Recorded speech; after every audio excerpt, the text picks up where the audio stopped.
नमस्कार ओमकार जी, बहुत स्वागत है आपका। नमस्कार, बहुत धन्यवाद याद करने के लिए। ममता बनर्जी अ, के लिए कोई खतरा है? सवाल ये भी है कि अब शेख गिरफ्तार हो गया है, बट एक बड़ी बात ये है कि संदेश खली का जो मुद्दा है, वो पॉलिटिकली काफ़ी पोटेंशियल भी है। क्या देखते हैं आप? पश्चिम बंगाल में जो इस समय ज़मीन से खबरें आ रही हैं, उससे ममता बनर्जी काफ़ी परेशान हैं और परेशानी का आलम ये है कि जिस संदेश खाली का आपने ज़िक्र किया है, वहाँ पर वो जो संवैधानिक संस्थाएँ हैं, उनको तो जाने दे रही हैं, उनकी मजबूरी है। जो राष्ट्रीय महिला आयोग है या मानव अधिकार आयोग है या दूसरे उनके कार्यकर्ता हैं या उनके जो चेयरपर्सन हैं, उनको तो जाने दिया है। लेकिन जो पॉलिटिकल पार्टी की लीडरशिप जा रही है, चाहे कांग्रेस पार्टी के अधीर रंजन चौधरी हों या भारतीय जनता पार्टी की लीडरशिप हो या भारतीय जनता पार्टी की फैक्ट फाइंडिंग कमेटी यहाँ से भेजी गई थी, उसमें महिलाएं ज़्यादा थी, उनको भी रोक लिया गया। शुभेंदु अधिकारी जो वहाँ नेता प्रतिपक्ष हैं बंगाल विधानसभा में, उनको भी नहीं जाने दिया जा रहा था। फिर वो हाई कोर्ट गए तो हाई कोर्ट ने कहा कि आप उनको नहीं रोक सकते। तो फिर वो 3 बार वहाँ जा चुके हैं ऑलरेडी। प्रधानमंत्री की जो आप कह रहे हैं कि पिछले कुछ ही दिनों में 2-3 उनके दौरे हो चुके हैं, तो अभी तो उनके और होंगे। जब लोकसभा चुनाव की एक तरीके से दुंदुभी बज चुकी है, शंखनाद हो चुका है और किसी भी समय कार्यक्रम घोषित हो जाएगा, आचार संहिता लग जाएगी, तो उसके बाद प्रधानमंत्री ऐसे तमाम राज्यों में जो लोकसभा सीटों की संख्या की दृष्टि से बड़े हैं, पश्चिम बंगाल से 42 सीटें आती हैं और तीसरा बड़ा सूबा है पूरे देश में। पहले स्थान पर उत्तर प्रदेश है जहाँ से 80 सीटें आती हैं, दूसरे स्थान पर महाराष्ट्र है जहाँ से 48 सीटें आती हैं और तीसरा राज्य पश्चिम बंगाल है जहाँ से 42 सीटें आती हैं।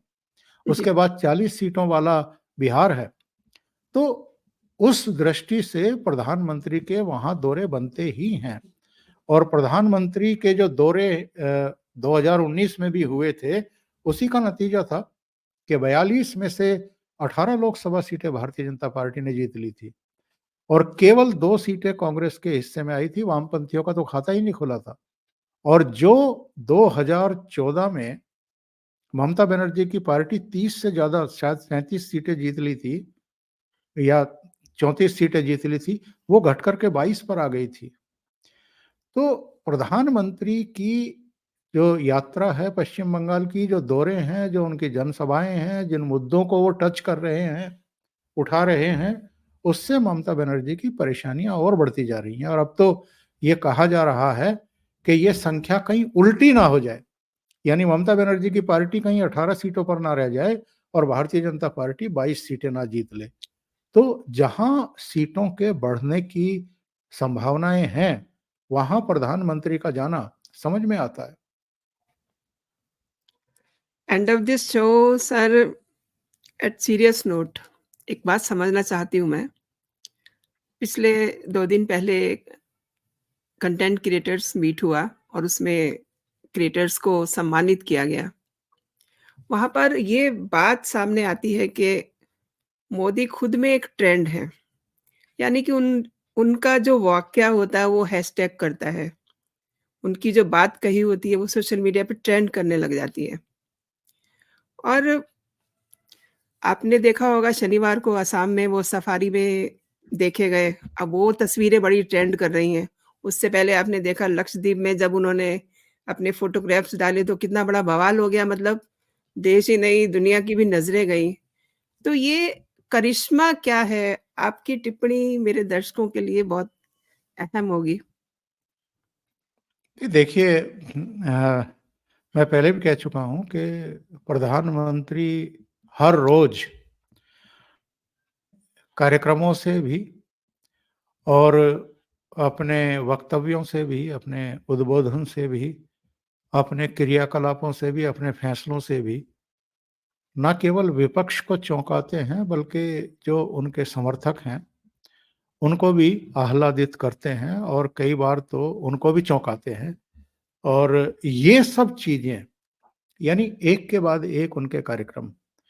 कोई ऐसा तो है नहीं कि साहब 22 जनवरी को अगर भगवान राम के मंदिर की प्राण प्रतिष्ठा हुई है, वहाँ रामलला की प्राण प्रतिष्ठा हुई है, तो उसका फैसला हफ्ते भर पहले लिया गया हो या हफ्ते भर पहले उसकी उनकी मूर्ति तैयार कर दी गई हो, प्रतिमा तैयार कर दी गई हो और अचानक जो है वो उसकी प्रतिष्ठापना वहाँ हो गई हो, ऐसा नहीं होता है।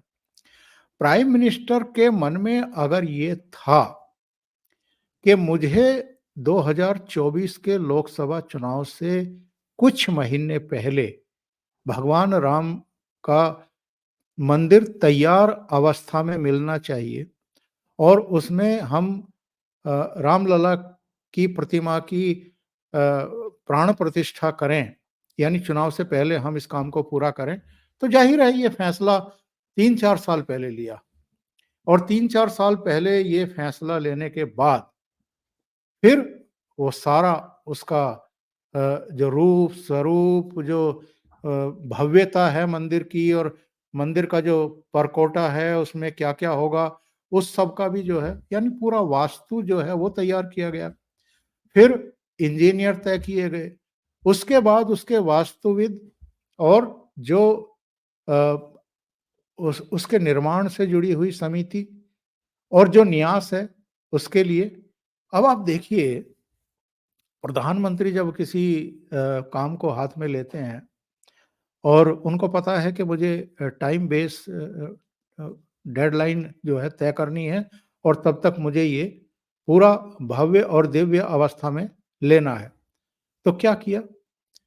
इनके जो अपने प्रधान सचिव थे, नृपेंद्र मिश्र, उनको निर्माण समिति का चेयरपर्सन बना करके अयोध्या भेज दिया।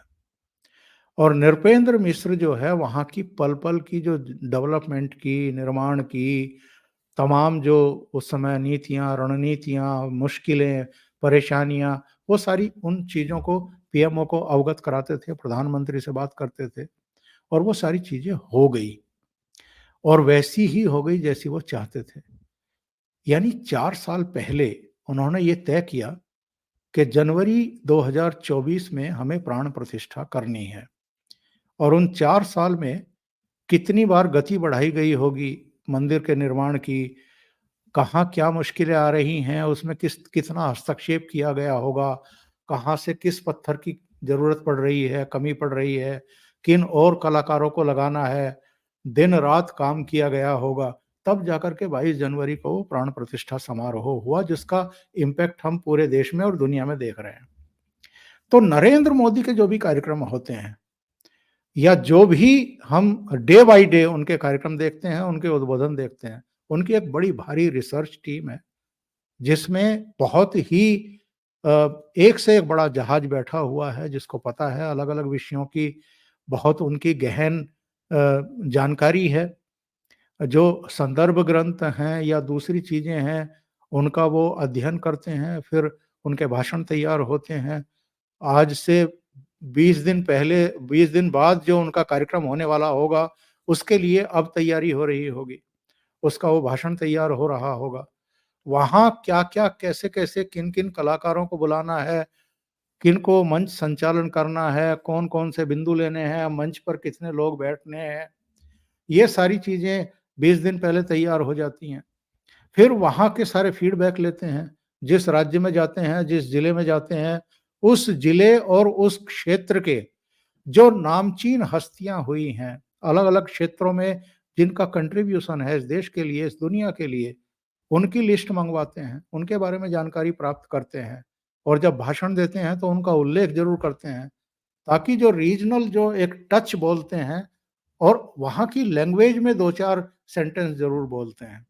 जी। तो ये जो क्वालिटीज़ हैं, ये अद्भुत हैं किसी लीडर के लिए कि वो 4 साल बाद मुझे क्या चाहिए, उसकी तैयारी आज से कर रहे हैं, उसकी प्लानिंग आज से कर रहे हैं और फिर वो तब तक पूरी हो जाए, इसकी देख-रेख भी कर रहे हैं, डंडा लेकर के बैठे हुए हैं कि भई करो इस काम को पूरा। तो ये एक अद्भुत नेतृत्व है, जो मतलब बाकी के दुनिया के देश भी अब कहने लगे हैं ना कि हमारे यहाँ भी आगे एक नरेंद्र मोदी हो जाता। अभी एक जी, सीनेट थे अमेरिका के, उन्होंने कह दिया और हुँ, सार्वजनिक तौर पर कह दिया कि काश अमेरिका को भी नरेंद्र मोदी जैसा नेतृत्व मिला होता। तो जी। ये चीज़ें जो हैं, ये एक अलग लेवल पर लीडरशिप को लेकर के जाती हैं। जी। सर, आपने मेरे दर्शकों को बहुत अच्छी जानकारी दी और मेरे शो के लिए आपने समय निकाला। बहुत-बहुत धन्यवाद। Thanks a ji, lot. बहुत धन्यवाद। नमस्कार। जय हिंद, जय भारत। जय हिंद।